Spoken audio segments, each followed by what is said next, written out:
Mari kita tundukkan kepala, kita berdoa. 我们低头祷告。 Bapa di dalam kerajaan surga, Bapa yang baik bagi kami. 天上的父， Kami mau menyerahkan akan pemberitaan firman Tuhan ini dan kiranya Tuhan boleh memimpin setiap hati dan pikiran kami. 我们要将这段讲道的时间交托在主的手中，愿主带领我们每一个人的心思意念。 Kami mengerti kami ada kelemahan, keterbatasan dan keberdosaan. 我们知道我们有软弱，我们是很有限的，并且我们犯了罪， Yang membuat kami tidak sanggup untuk melakukan firman Tuhan tersebut. 以致我们没有能力来施行你的话语。 Tetapi melalui iman yang telah Tuhan karuniakan kepada setiap kami, 但是借着你所赐给我们每一个人的信心， kami mengerti bahwa kami memiliki suatu kekuatan yang sempurna untuk senantiasa menyesuaikan diri kami dengan seluruh prinsip kebenaran firman Tuhan dalam kehidupan kami. 我们明白，我们有你所赐给我们的能力，使我们可以实行你在我们身上每个人生活中的旨意。 Tolonglah kami ya Tuhan supaya kami boleh menjadi pelaku firman. 求主帮助我们，使我们可以成为一个行道的人。 Terima kasih Bapa. 感谢天父， Di dalam nama Tuhan Yesus Kristus Kepala Gereja, kami serahkan seluruh doa ini. 奉主耶稣的名，教会的首领，我们祷告， Amin. 阿门。 Ya, Shalom. 大家平安。 Ini pertama kali saya hadir di gereja Gepembri. 这是我第一次在仙道堂讲道。 Terima kasih kepada Pendeta Ricky yang telah mengundang bersama seluruh majelis. Saya sangat bahagia, senang berada di sini bersama Bapak Ibu sekalian. 谢谢 Ricky 牧师和教会的长者们，邀请我，使我可以有机会在这里见面。 Gereja ini tidak asing karena dulu waktu SD saya sekolah di SD Ricci. 其实我对这间教会并不陌生，因为我小的时候在Ricci 学校上课。 SMP di SMP Spes Patria yang sudah tutup. 然后初中、高中在 Les Patria， 但是现在已经关闭了。 SMA saya di SMA Kristen Ketapang di Zainul Arifin. 我高中的时候在 Zainul Arifin， Dan saya sekarang dengan keluarga tinggal di Bandung. 现在我和我的家人住在万隆。 Ya, hari ini ada satu tema yang mau kita gumulkan bersama-sama. 今天有一个题目是我们大家要一起思考的： Ketika keluarga jadi berhala. 当家庭变成偶像。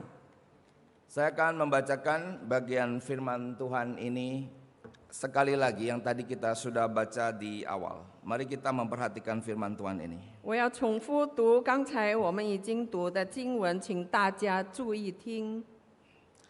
Seorang abdi Allah datang kepada Eli dan berkata kepadanya, "Beginilah firman Tuhan, bukankah dengan nyata aku menyatakan diriku kepada nenek moyangmu ketika mereka masih di Mesir dan takluk kepada keturunan Firaun? Dan aku telah memilihnya dari segala suku Israel menjadi imam bagiku."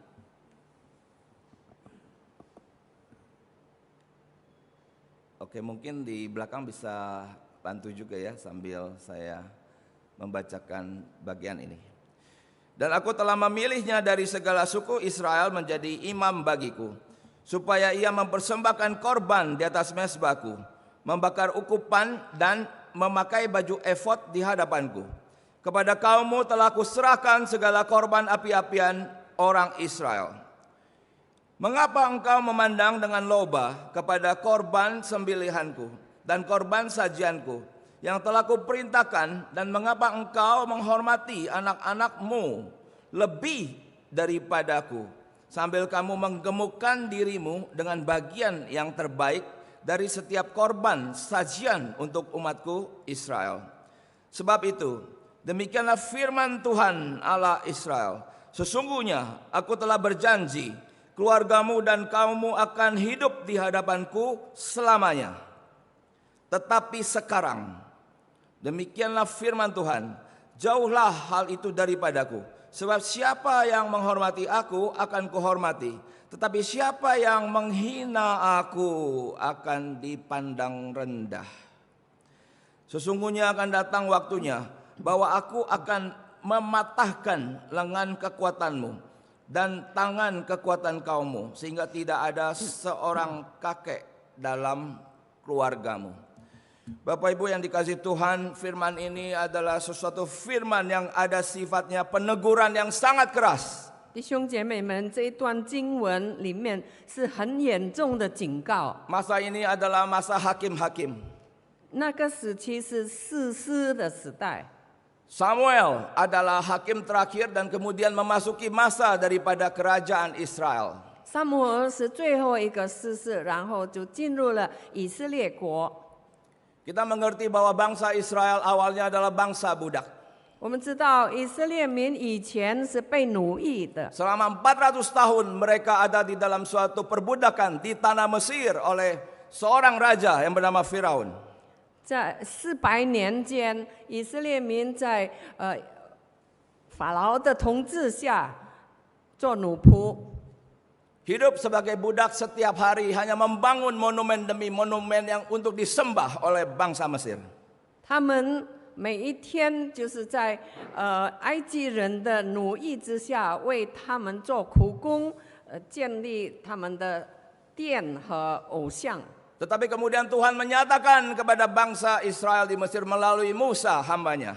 但是后来，上帝借着摩西向以色列人显现， Membawa bangsa Israel yang adalah budak kepada suatu tanah yang Tuhan janjikan penuh dengan susu dan madu. Itu adalah tanah Kanaan. 带领当时做奴仆的以色列民出埃及，进入迦南地，一个流奶与蜜之应许之地。 Bangsa budak adalah bangsa yang ditindas, ada di bawah, ada dihina, senantiasa di dalam suatu keadaan yang tidak pernah bebas. 被奴役的民是在统治之下，他们没有自由。 Tetapi Tuhan berikhtiar memimpin bangsa ini untuk menjadi pemimpin dari segala bangsa. 但是上帝拯救以色列民，成为万民的领袖。 Engkau akan jadi kepala dan bukan ekor. Engkau akan terus naik dan tidak akan turun. 你要做头，不作为；你要上升，不是在地下。 Setiap kita merindukan hidup kita terus naik, tidak turun, jadi kepala dan bukan ekor. 我们每一个人都盼望我们的人生是向上的，不是向下。我们要做头，不要作为。 Tetapi menuju ke sana, itu harus ada suatu kehidupan yang ada aturan, ada ketertiban, ada suatu disiplin yang bangsa itu harus hidupi. Dan seluruh hukum itu datang daripada Tuhan Allah Yahweh. 但是你要达到那个境地，你必须经过一个过程，你要有纪律，要有上帝所颁发的律法。 Selama engkau mentaati hukum-hukumku, engkau akan hidup dengan merdeka. Berkat akan mengejar kamu. 如果你遵行上帝所颁发的律法，你就会过一个自由的生活，并且福分要临到你身上。 Tetapi di sisi lain, Tuhan juga memberikan satu peringatan yang sangat keras. 但是在另一方面，上帝也给了一个非常严厉的警告。 Jika engkau berjalan ke kiri dan ke kanan, engkau menyimpang dari hukum-hukumku. 如果你从我所颁发的律法偏向左或者向右， Maka kutukan tidak akan habis-habisnya mengejar kamu. 然后咒诅就必追随你，临到你身上。 Bangsa Israel dikenal sebagai the people of the book. Adalah orang-orang yang hidupnya ditetapkan, diatur oleh buku. 以色列民是一个遵照法律、遵照律法的民族。 Dan di dalam menetapkan supaya segala sesuatu itu bisa berjalan dengan baik, maka Tuhan membangkitkan pemimpin bagi Israel. 为了让以色列民可以遵行上帝的律法，上帝就订立了一些领袖。 Setelah masa Musa, maka kemudian kita tahu ada Yosua. Setelah Yosua lewat, maka ada muncul para hakim. Namanya begitu banyak, kita bisa melihat dalam kitab Hakim-Hakim. 当摩西的时代结束以后，约书亚接替了他，然后接下来是一些诗士，在圣经里的诗世记有记载了他们的名字。 Dan Imam Eli, dia selain seorang imam, dia juga adalah seorang hakim. 以利他除了一个祭司之外，他也是一个士师。 Seorang hakim yang mengadili akan berbagai masalah di dalam situasi keadaan keseharian daripada rakyat bangsa Israel. 他要审判以色列民每天所面对的问题和诉讼。 Tetapi kemudian kita melihat dalam kisah ini ada satu kisah yang sangat menyedihkan. 但是我们看到这里记载了一个很令人悲伤的故事， Di mana Imam Eli, dia adalah seorang hakim yang menyatakan kebenaran, menyatakan yang mana benar, yang mana yang salah. Dia juga menyatakan berkat bagi bangsa Israel.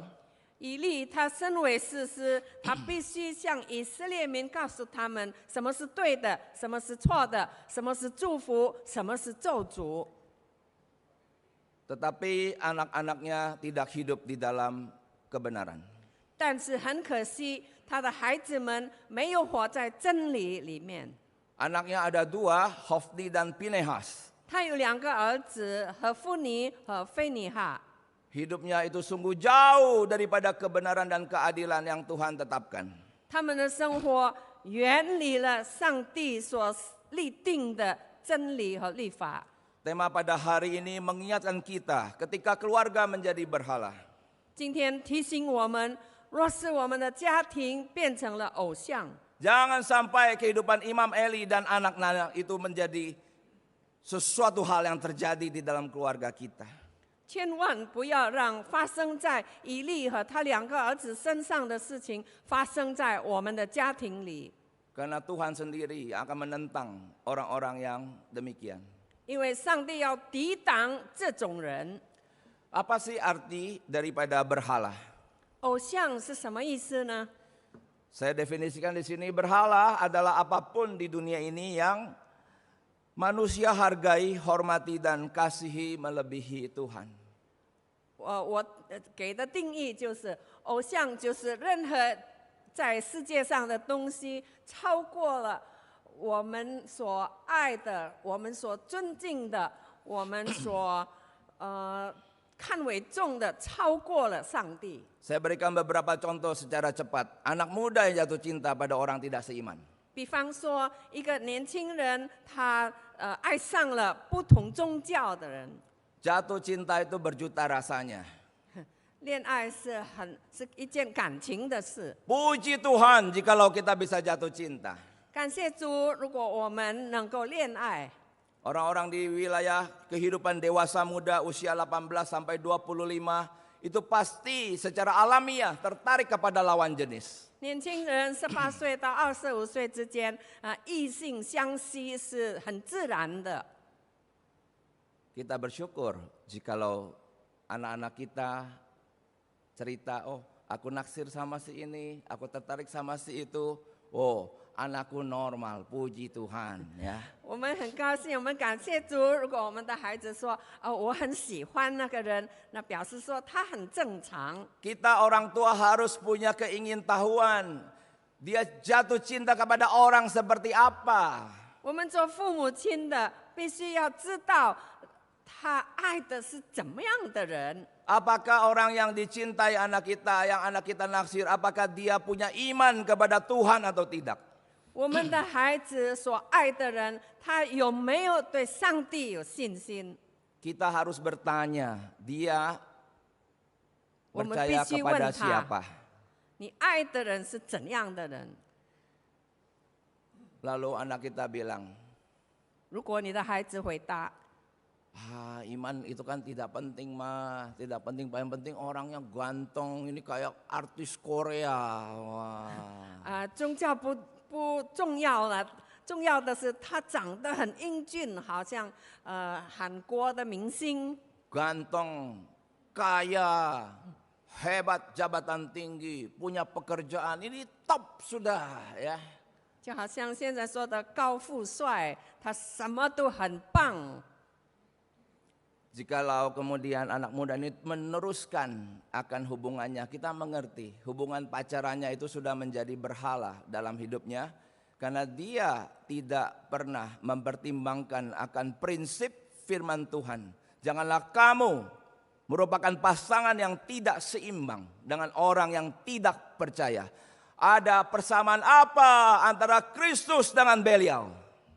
如果我们的孩子仍然要跟这种人谈恋爱的话，我们知道他已经把他的爱人当成偶像了，因为违反了圣经的话语，信与不信不能同父异母，信与不信不能相配。 Hati-hati ya kepada setiap anak muda. 所以年轻人，你们要小心。 Dan hati-hati kepada setiap orang tua yang anaknya mulai jatuh cinta. 并且家长们，你们的儿女开始恋爱，你们也要小心。 Anda salah pilih, 如果你选错了， nangis seumur hidup. 你一生要哭。 Itu karena ada berhala. Sesuatu yang kita hargai, cintai, kasihi melebihi prinsip-prinsip kebenaran firman Tuhan. 因为你已经有了偶像，就是一切你所看重、你所尊重、你所爱，超过了上帝，并且违反上帝的命令。 Ada lagi contoh berhala, misalnya orang Kristen yang bekerja tanpa hari Sabat. 还有其他的例子，比方说基督徒没有遵行安息日。 Di Jakarta sini ada mie ayam enak. 在野城有很好吃的面条， Saya tidak tahu Bapak Ibu tahu atau tidak. 我不知道你们是否知道。 Kalau tidak tahu ya saya kasih tahu. 如果不知道，我现在告诉你们， Itu mie ayam Asui di Tanjung Duren Utara 3. 在丹中独人乌达拉有一间很好吃的面店。 Saya tinggal di Bandung, kalau ke Jakarta biasa setor muka dulu ketemu Asui. 我住在万隆，但是每一次我到野城来，一定要去那 Kalau 个 mie 地 ayam 方。 Asui sudah keluar dengan kuah kaldunya yang kuning, maka saya berdoa, Tuhan terima kasih mie ayam ini han hao cha. 叫做阿碎面店，它的面汤也是很好吃的。 Terima kasih Tuhan ciptakan si Asui bisa pinter bikin mie ayam. 每次我这就感谢主，你创造了阿碎， Dalam 让他 nama 可以做 Tuhan 很 Yesus 好吃的面。 aku bersyukur, amin. 奉耶稣的名，我感谢。 Baru 阿门 kemudian makan, sampai keringetan ya. Wes. 然后我吃的满头大汗。 Si Asui itu tiap Senin tutup. 阿碎他每个礼拜一关店， Jangan ke sana hari Senin, gak ada yang jualan ya. 所以你礼拜一不要去那边。 Teman-temannya itu apa saudaranya tuh si Alok, si Acing sama semua juga tutup. 他的朋友阿洛阿静也是关店。 Itu Asui agamanya apa sih? 阿碎他的宗教是什么？ Saya belum pernah tahu ya. Kadang mesti saya tanya ya, mesti ya. 其实我应该问 Jangan 他 cuma 的， makan enak saja ya. 不要 mesti 单单 tanya. 享受，但是要问他。 Umpama jikalau dia ternyata bukan orang Kristen. 假如他不是基督徒， Tapi kok dia bisa ya punya hukum hidup 6 hari bekerja, 1 hari libur. 但是为什么他一个礼拜就做6天，然后1天休息？ Walaupun bukan hari Minggu, karena hari Minggu paling rame.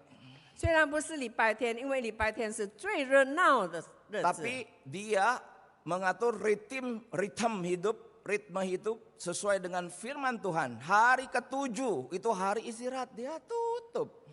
但是他遵行圣经说的，第7天要安息，第7天他就关店。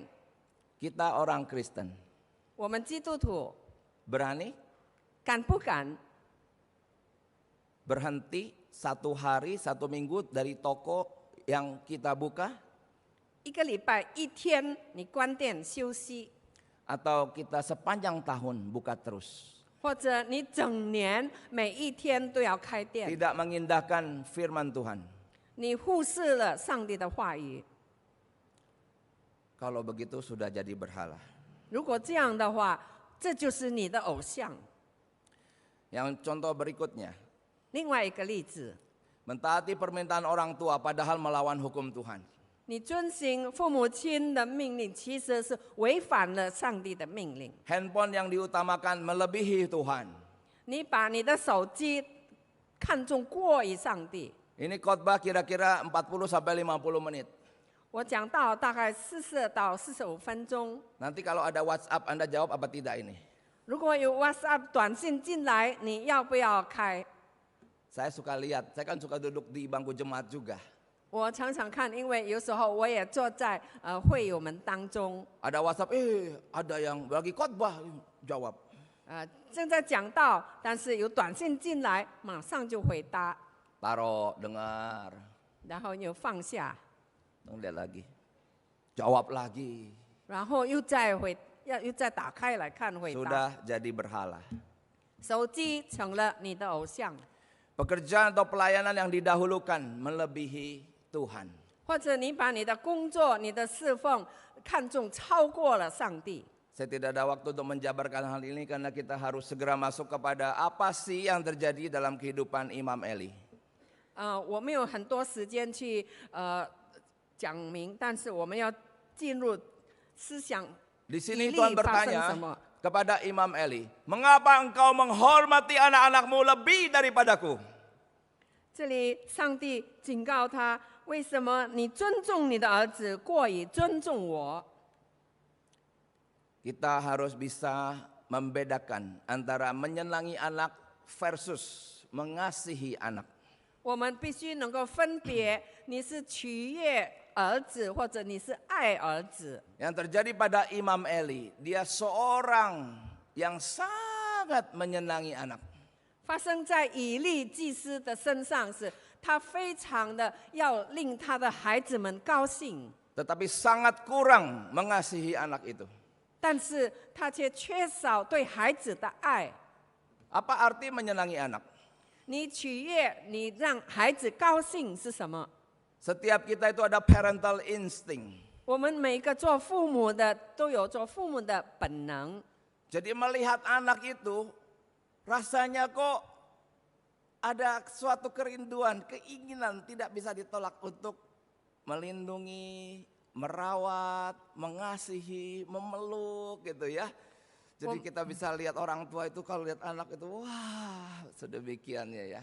我们身为父母亲的，看到自己的孩子有一种本能的推动，要我们去爱护他们，去养育他们，去照顾他们。 Jadi ya puji Tuhan, jikalau kita punya anak, anak itu begitu manis, begitu lucu, jadi memandang anak sebagai kasih karunia Tuhan yang harus dirawat baik-baik.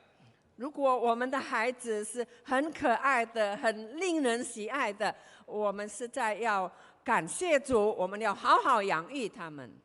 Tetapi hati-hati saat kemudian dengan berjalannya waktu, anak ini mulai besar, mulai dewasa dan orang tua jatuh ke dalam berusaha menyenangkan anak ini dengan memberikan apapun yang dia sukai. 但是做父母亲的千万要小心，当孩子渐渐长大，你却进入了一个境地，就是你要满足他一切的要求。 Menyenangi anak beberapa hal ini. 1, 2, 3, 4, 5. 你要让孩子高兴，有这几样事情。 Tidak berani menolak keinginan anak. 你不敢拒绝他的要求， Tidak mau membuat anak susah.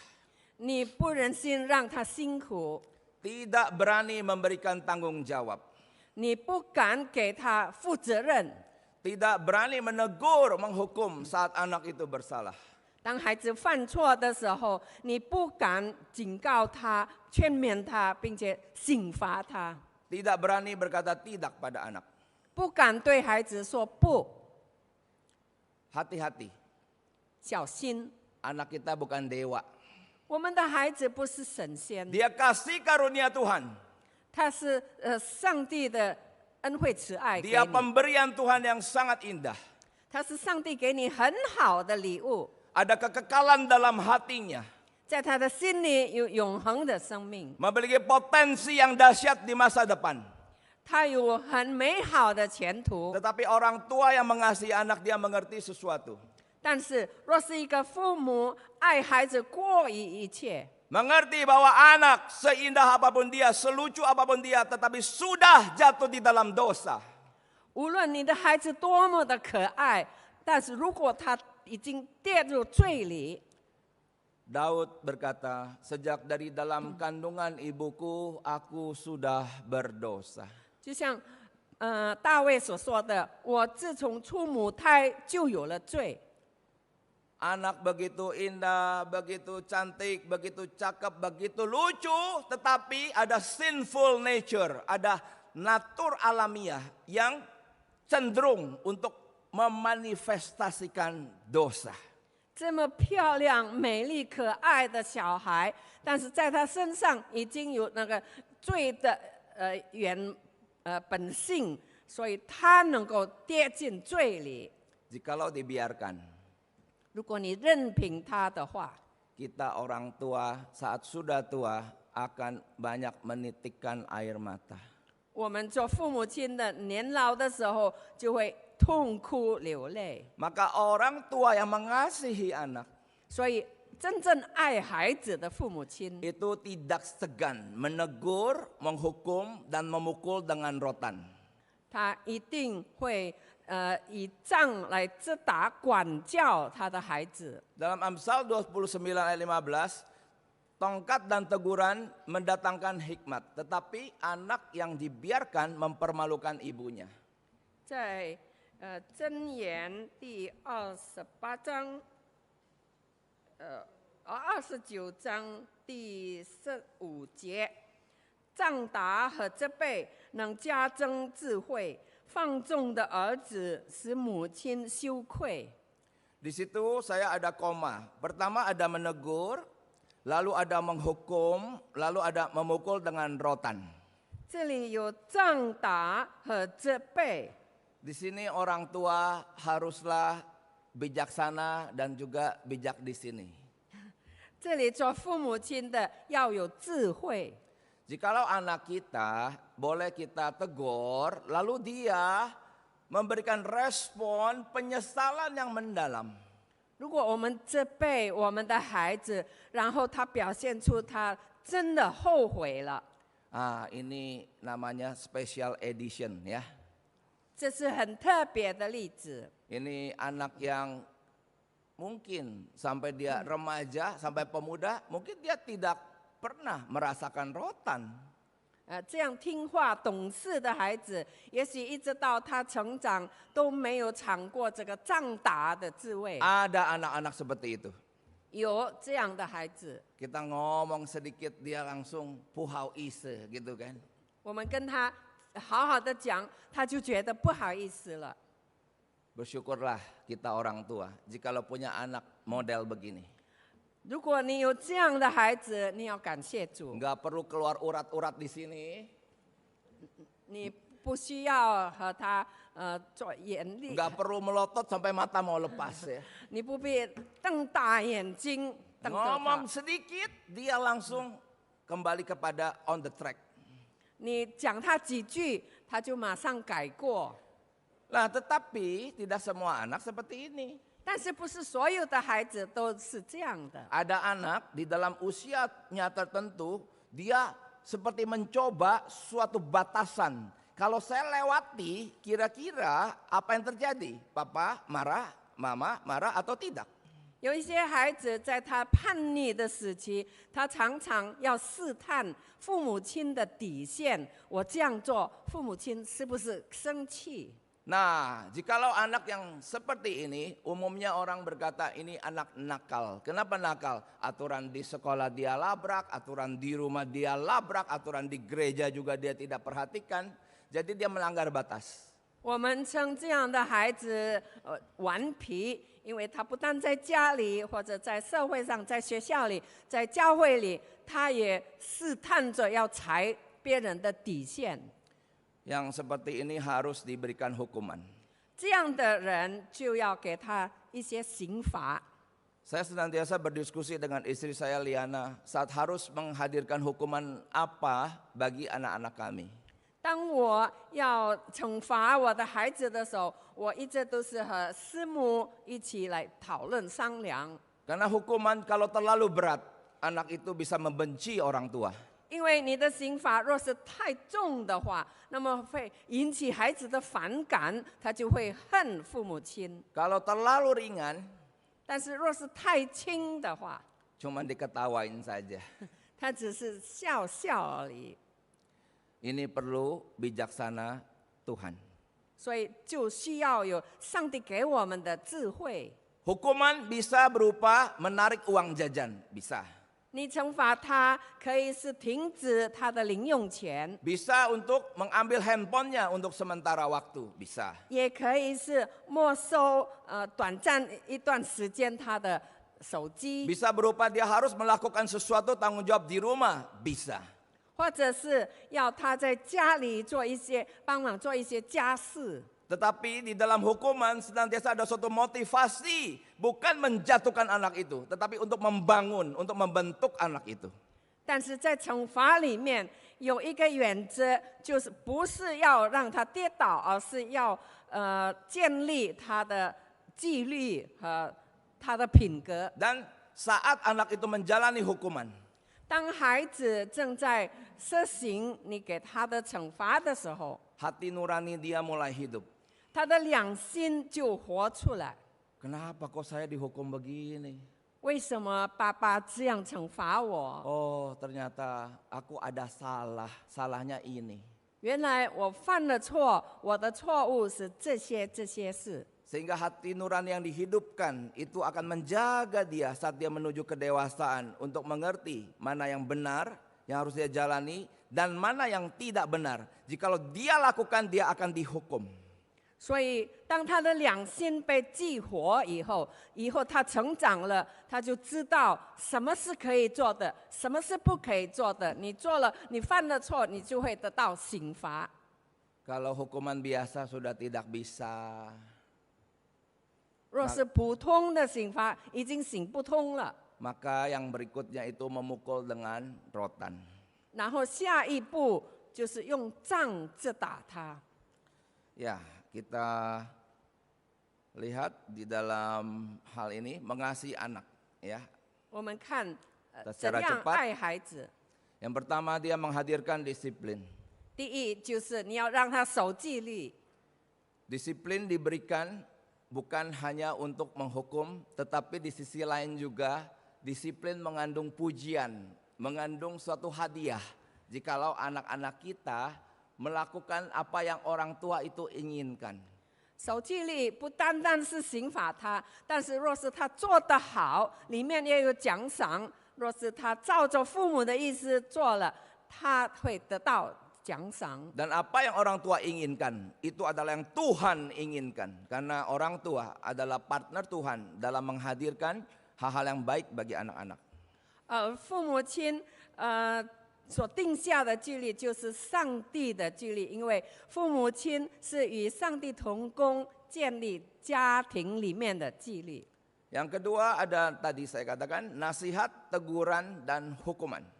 第二就是你劝勉他，你责备他，还有你刑罚他， Kemudian ada juga komunikasi yang terbuka. 还有要有敞开的沟通。 Terbuka apa maksudnya? 什么是敞开？ Artinya dalam penghukuman, jikalau anak itu sudah remaja, maka kita bisa menyatakan suatu hukuman, bertanya kepada anak itu dan menantikan responnya. 如果他是已经是少年人，你要刑罚他的时候，你要先跟他沟通，然后看他怎么样回应。 Dia bisa menyetujui dan kemudian melakukan atas hukuman yang kami berikan itu. 也许他会赞成你所要给他设定的刑罚， Mengarahkan menuju kebenaran dan keadilan. 并且要指明什么是真理，还有公义。 Tegas dalam batasan boleh dan tidak boleh, disertai harus adanya alasan. 你要很明确的可以或者不可以，并且要给他理由。 Orang tua jangan mentang-mentang orang tua, pokoknya tidak boleh. 你做父母亲的，不要因为你是父母亲就说总之不可以。 Kenapa Pak tidak boleh? 为什么不可以呢？ Pokoknya tidak boleh. 我说不可以就是不可以， Wah, itu anak bisa kekis, sebel gitu ya. 孩子会很生气。 Saya menyatakan tidak boleh dan alasannya ini. 我说不可以，我给你充分的理由。 Jadi anak itu dibawa untuk boleh mengenali akan kebenaran, apa yang sempurna dan apa yang Tuhan berkenan. Saat mengerti alasan daripada orang tua, dia rasakan ini ada kebenarannya. 所以，当你给孩子充分的理由，他就可以学习明白圣经的教导，什么是好的，什么是完整的，什么是讨主喜悦的。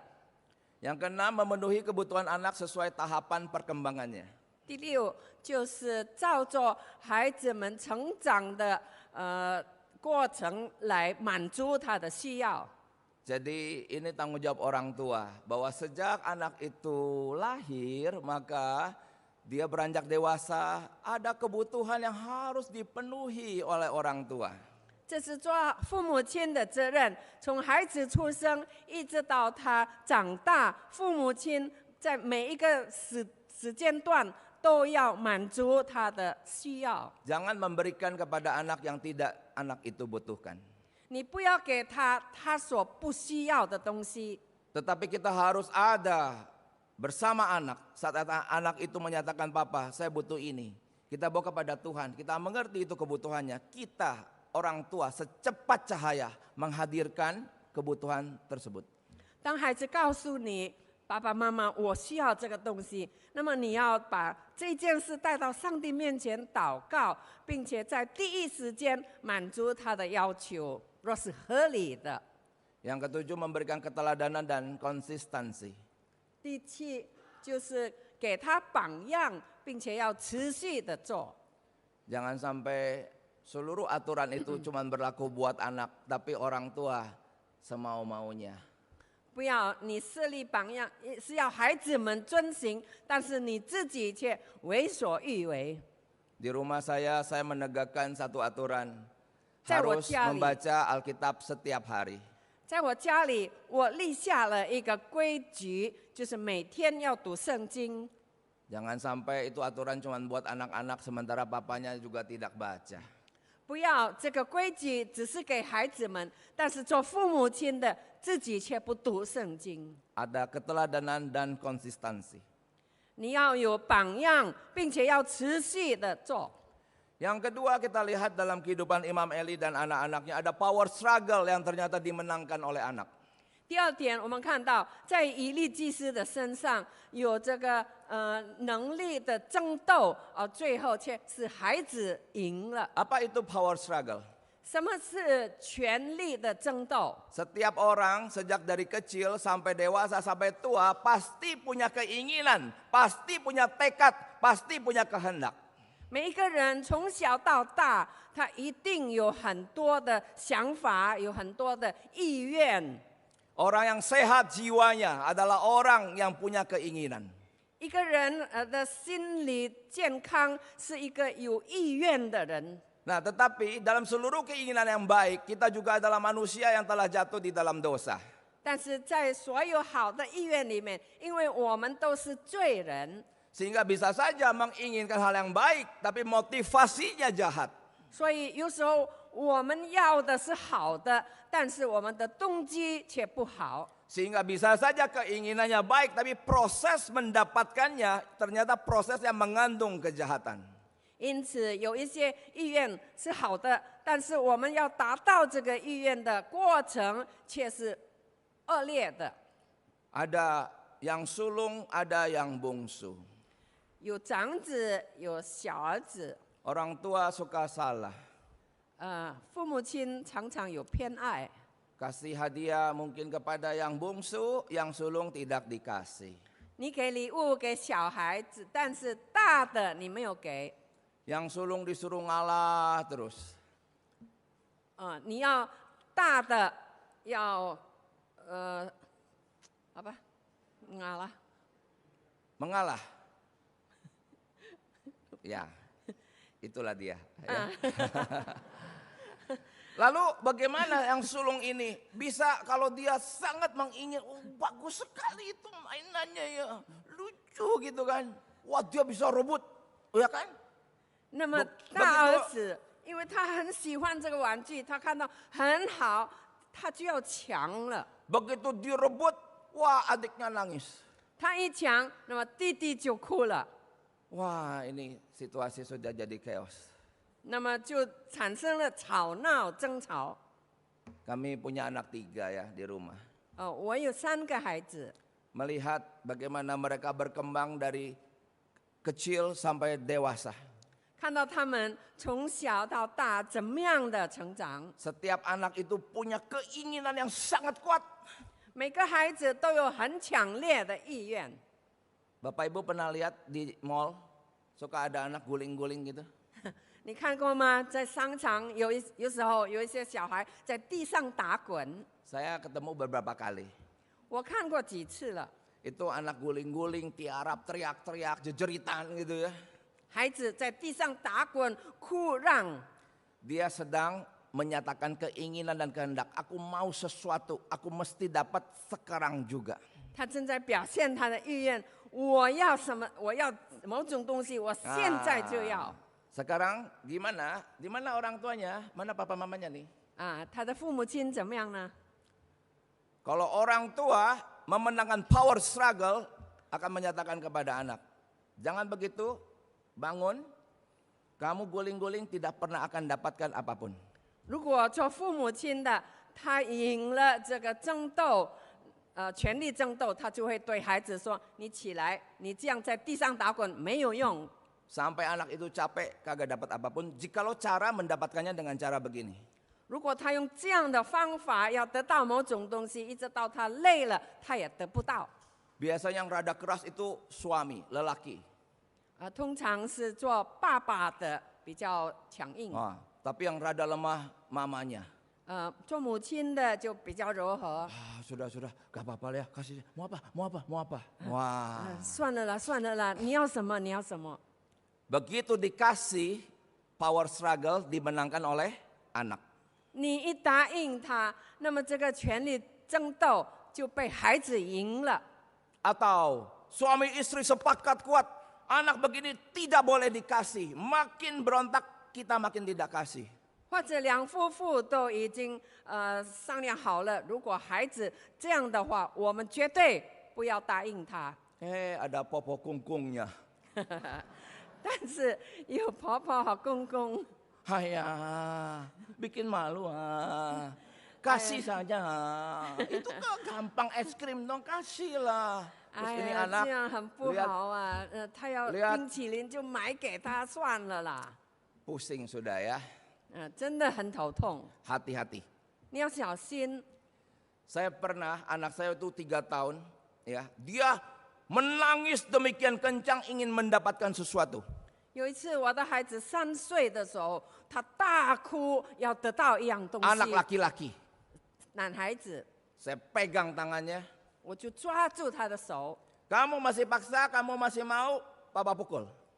你要这样一直哭闹，我就打你了啊！ Oh, galak dia. 哇，他很凶啊！ Jebret.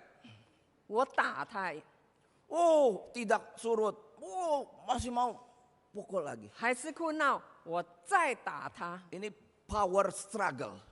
这是权力的争斗， Hati sampai susah. 我其实心里很难过。 Tapi ini hukum Tuhan. 但是这是上帝的律法， Anak tidak boleh dalam keadaan seperti itu anak merasa menang. 你不要在这种情况之下让孩子觉得他赢了。 Saya nyatakan saat itu ini proses. Akhirnya dia pelan-pelan dia yang surut. 那个时候我就告诉他，这是一个过程，结果他就慢慢的平静下来。 Sambil saya pukul juga sambil saya teriak-teriak kepada Tuhan dalam hati ya. 我一 Tuhan 面 ini 打 anak apa 他， nih ya? 我 Tuhan 心里 tolonglah saya.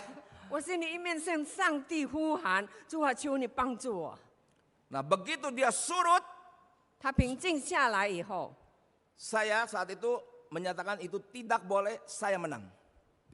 我那个时候就向他表示，是 Sehingga 我赢了， anak ini mengerti dalam hidup itu ada order. 所以他就明白，在这个生活当中是有程序的， Ada Tuhan, 有上帝， ada papa, ada mama, ada saya. Saya itu paling bawah jikalau itu adalah anak-anak. 有爸爸妈妈，然后我是在下面。 Nah, kita melihat akan Imam Eli dan anak-anaknya ini. Dikatakan di sini, adapun anak-anak Eli adalah orang-orang dursila. Mereka tidak mengindahkan Tuhan ataupun batas hak para imam terhadap bangsa itu. Jadi sudah dari kecil power struggle, anak ini menang terus sampai dewasa semau-maunya hidupnya itu. 我们来看以利和他的两个儿子，圣经说，以利的两个儿子是恶人，不认识耶和华，他们并且违反了祭司对于祭物的规矩，一直到长大，他们都这样的任意妄为。 Setiap kali seseorang mempersembahkan korban sembelihan, sementara daging itu dimasak, datanglah bujang imam membawa garpu bergigi 3 di tangannya. Dan dicucukkannya ke dalam bejana atau ke dalam kuali atau ke dalam belanga atau ke dalam periuk. 圣经说，凡有人献祭正煮肉的时候，祭司的仆人就来，手拿3尺的叉子，将叉子往罐里或鼎里或釜里或锅里一插，插上来的肉，祭司都取了去。 Lalu setelah dicucuk, diapain? 插上来的肉做什么呢？ Firman Tuhan dengan jelas berkata, segala yang ditarik dengan garpu itu ke atas diambil imam itu untuk dirinya sendiri. Demikianlah mereka memperlakukan semua orang Israel yang datang ke sana, ke Silo. 圣经说，插上来的肉，祭司都取了去。反上到示罗的以色列人，他们都是这样看待。 Garpu bercucuk 3 itu adalah alat-alat di dalam bait suci. 这3尺的叉子是在圣殿里的用具。 Tujuan dibuatnya garpu itu adalah untuk menata daripada persembahan itu sebelum dibakar. Supaya semua itu boleh merata. Jadi diatur dengan cucuk itu. 这3尺的叉子是用来安排这些祭肉，当烧的时候，让烧的均匀。 Sesuatu alat untuk memuliakan Tuhan dipakai untuk mengambil keuntungan bagi pribadi sendiri. 这个工具本来是要荣耀上帝的，但是它用来为了自己的利益。 Kenapa ya itu harus diambil? 为什么他要拿这些祭肉呢？ Di Imamat 3 ayat 3 sampai 4 dikatakan, 在利未记第3章， rupanya yang diambil itu adalah daging yang paling hauce senjingping. Ya. 在利未记第3章第3、第4节，原来他所拿的肉是肥肉，是最好吃的。 Jadi Hofni Pinehas lihat dari jauh, aduh itu daging paling hauce, kenapa dibakar doang gitu ya. 那以利的2个儿子从远处他看到，哎呦，这么好的肥肉，为什么要把它烧完当祭物呢？ Waduh ini samcan ya, samcan enak ini ya, cukyoknya. 这3层肥肉是最好吃的。 Coba lihat, kemudian dari korban keselamatan itu ia harus mempersembahkan lemak yang menyelubungi isi perut. Waduh, lemak ya, samcan ya. Dan segala lemak yang melekat pada isi perut itu sebagai korban api-apian bagi Tuhan.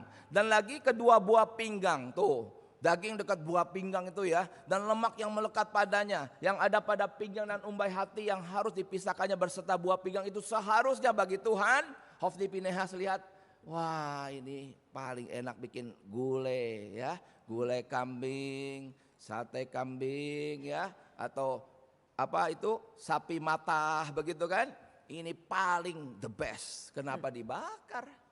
从平安祭中将活祭献给耶和华，也要把盖帐的脂油和帐上所有的脂油，并2个腰子和腰子上的脂油，就是靠腰两旁的脂油，与杆上的网子和腰子一概取下，要烧在坛上，成为燔祭。但是以利的2个儿子看到这些肥肉是最好吃的，可以做成很好吃的菜， berbuat semau-maunya. 他就为所欲为。 Lalu dia pikir, ini enak banget. Kira-kira papa mau nggak ya? 他觉得这样好吃的东西，大概爸爸要不要吃？ Kayaknya nggak mungkin lah papa nggak mau. 我想他不可能拒绝的。 Kita kasih, setor sedikit ke papa. 我们分一点给爸爸。 Wah, Imam Eli makan. Wah, enak sekali. Daging apa ini? 以利吃了，哇，这么好吃的肉啊！ Oh, itu Pak, daging yang biasa dibakar buat Tuhan. 就是平常要献给祭物的。 Mungkin kaget, 也许开始的时候他很吃惊， tapi hauce. 但是很好吃啊， Tapi kaget, 吃惊， tapi enak. 但是好吃啊。 Firman Tuhan berikutnya dikatakan, Tuhan bertanya pada Imam Eli, mengapa engkau memandang dengan loba kepada korban sembelihanku dan korban sajianku? 上帝就警告以利：我所吩咐现在我居所的祭物，你们为何践踏？尊重你的儿子，过于尊重我。 Itu anak yang tidak ditegur dosanya dari kecil. 这些孩子从小没有被提醒他们所犯的罪， Setelah dewasa, 长大以后 bikin susah papanya. 让爸爸十分的为难， Sampai papanya itu dimarahi sama Tuhan. 以致爸爸就受到上帝的责备。 Imam Eli memulai pelayanannya dengan begitu baik dan membanggakan. 以利祭司他开始他的侍奉是很好的， Mengakhiri pelayanannya dengan begitu sangat dihinakan. 但是结果当他年老的时候，却得到了悲惨的下场。 Tuhan tidak pernah tertidur. 上帝从来不睡觉， Matanya menjelajah seluruh bumi, melihat segala sesuatu yang diperbuat oleh anak-anaknya. 他的眼目遍察全地，要看他的儿女所做的每一件事。 Sebab telah aku beritahukan kepadanya bahwa aku akan menghukum keluarganya untuk selamanya. Karena dosa yang telah diketahuinya, yakni bahwa anak-anaknya telah menghujat Allah. Tetapi ia tidak memarahi mereka. 上帝说，ayat berapa Pak? 1 Samuel 3 ayat 13. 13节。Oke, mana sih? 1 Samuel 3 ayat 13。我曾告诉他，必永远降罚与他的家，因他知道儿子作孽，自招咒诅，却不禁止他们。 Imam Eli, Hofni dan Pinehas mati dalam 1 hari. 以利祭司还有他的2个儿子菲尼哈和他们都在同一天去世。 Sehingga tergenapilah dikatakan tidak ada kakek di dalam garis keturunan ini.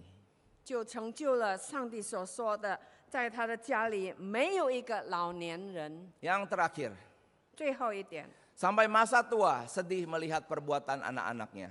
一直到他年老的时候，他看到他儿子们的行为，非常的伤心。 1 Samuel 2:22-23 firman Tuhan berkata, Eli telah sangat tua apabila didengarnya segala sesuatu yang dilakukan anak-anaknya terhadap semua orang Israel, dan bahwa mereka itu tidur dengan perempuan-perempuan yang melayani di depan pintu kemah pertemuan. Berkatalah ia kepada mereka, mengapa kamu melakukan hal-hal yang begitu? Sehingga ku dengar dari segenap bangsa ini tentang perbuatan-perbuatanmu yang jahat itu. 撒母耳记上第2章22、23节，以利年甚老迈，听见他2个儿子带以色列众人的事，又听见他们与会幕门前伺候的妇人苟合，他就对他们说：“你们为何行这样的事呢？我从这众百姓听见你们的恶行，我儿了，不可这样。” Kalau kita tidak bisa mendidik anak kita dari dia kecil, nanti kalau kita sudah tua, kita yang guling-gulingan di lantai. Lihat perbuatan anak-anak kita tidak berdaya. 如果我们没有从小就好好的教育我们的孩子的话，那么以后我们年老了，我们就会在地上打滚，为孩子们的行为痛苦。 Karena waktu saya tidak bisa melanjutkan lagi khotbah ini. 因为时间的关系，我要结束了。 Ini firman Tuhan yang terakhir. 这是上帝的话语，最后说。 Bagiku tidak ada sukacita yang lebih besar daripada mendengar bahwa anak-anakku hidup dalam kebenaran. 约翰三书1章4节，我听见我的儿女们按真理而行，我的喜乐就没有比这个大的。 Dan sukacita ini harus diperjuangkan oleh setiap orang tua. 每一个父母亲都要努力奋斗，要得到这样的喜乐。 Didik anak-anak kita takut akan Tuhan. 我们要好好的教育孩子们敬畏上帝， Hadirkan hukum, ketertiban, keteraturan. Karena di dalam hukum, ketertiban dan keteraturan dan mereka hidupi baru ada damai sejahtera Tuhan. 我们在家中为了要得到上帝的平安喜乐，我们就要建立纪律，还有刑罚，还有律法。 Anak-anak saya sekarang sudah remaja dan pemuda. 我的孩子们现在都已经是青少年了。 Sampai hari ini pun saya masih menasehati dan menegur jikalau ada sesuatu yang saya pandang itu bersalah di hadapan Tuhan. 直到今天，若是我看到他们做了什么在上帝眼前不讨上帝喜悦、不好的事，我都会警戒他们。 Motivasiku tidak lain selain supaya mereka hidup senantiasa di dalam kebenaran. 我的动机就是要保守他们，要活在上帝的真理里面。 Kiranya Tuhan menolong setiap kita. 愿主帮助我们每一位。 Mari kita tundukkan kepala, kita berdoa. 我们低头祷告。 Bapa di dalam kerajaan surga, kasihanilah kami orang berdosa. 天父，求你怜悯我们这些罪人。 Sebagai orang tua kami seringkali lemah dan tidak memiliki prinsip-prinsip firman Tuhan. 我们身为家长，我们常常很软弱，我们没有建立上帝的律法。 Tolonglah mulai hari ini supaya kami boleh betul-betul serius dengan Tuhan. 求主帮助我们，从今天开始，我们要认真的对待上帝。 Melihat anak-anak kami bukan hanya menyenangi mereka saja, tetapi boleh mengasihi mereka dengan kasih Tuhan. 我们对待孩子，不只是要取悦他们而已，但是我们要以上帝的爱来爱他们， Supaya anak-anak kami boleh menjadi orang yang hebat dan berhasil di hadapan Tuhan. 让我们的孩子们在上帝面前都可以成为很棒、很成功的讨上帝喜悦的人。 Kami bangga kepada anak-anak kami. 我们以我们的孩子们为荣， Terlebih Tuhan yang bangga dan berikhtiar untuk menaikkan mereka. 尤其是上帝要喜悦他们，让他们并且高举他们。 Terima kasih ya Bapa. 感谢天父， Di dalam nama Tuhan Yesus Kristus kami serahkan seluruh doa ini. Amin. 我们祷告是奉主耶稣基督的名求，阿门。